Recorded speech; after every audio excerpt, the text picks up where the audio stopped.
Of petroleum products takes effect today, September 19. Prices of diesel are up by as much as 2 pesos and 50 centavos per liter.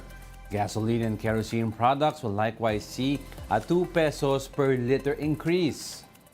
This is the 11th straight week of upward adjustments. The Energy Department said oil price hikes may continue until the end of the year. That's due to high demand and output cuts from Saudi Arabia and Russia. Last week, the LTFRB began distributing fuel subsidies to help PUV drivers and operators fend off the impact of rising petroleum prices. The House of Representatives is studying its options on how to mitigate rising fuel costs. The House Committee on Energy met with oil industry players on Monday to discuss the increasing gas prices. Committee Vice Chairperson Congressman Dan Fernandez told the big story that so far they have yet to make concrete plans on the matter. Among the things they're looking at are continuing subsidy distribution for affected drivers and operators, as well as the suspension of excise tax. But Fernandez maintained that they will have to study these options more.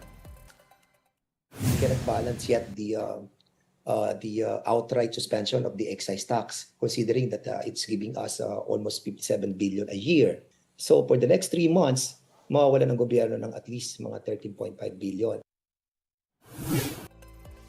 Meanwhile, as commodity prices continue to climb, fewer people are optimistic that the country's economy will improve in the next 6 months, according to an Octa research study.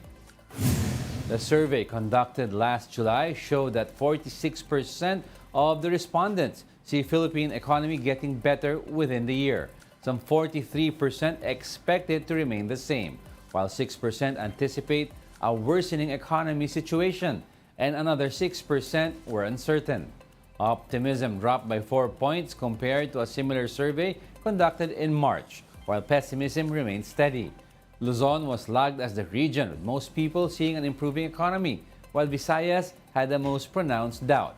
In August, inflation jumped to 5.3%, the first uptick after 6 months of decline. We'll be back with more stories after the break. Keep it here on One News.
You're still watching One News Now. I'm Jago Castro.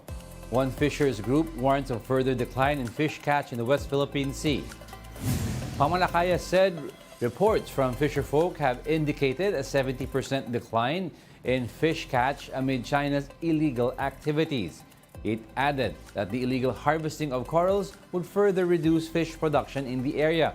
A group called on the government to determine the extent of damage and demand due compensation from China.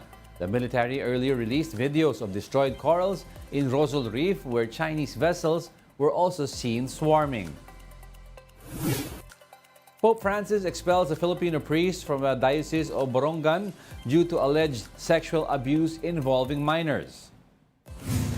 The Catholic Bishops' Conference of the Philippines said the pontiff's decision to expel Pio Alcon was announced on Sunday by the Diocese of Borongan.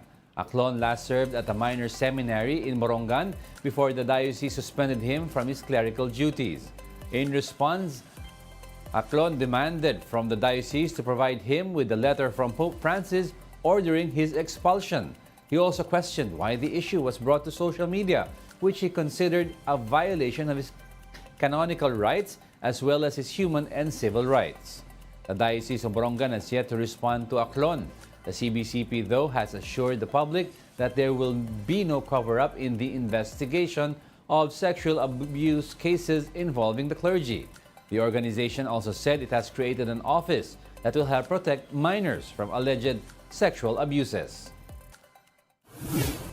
In sports, a send-off ceremony was held for over 500 athletes who will compete in the 19th Asian Games and 4th Asian Para Games in China.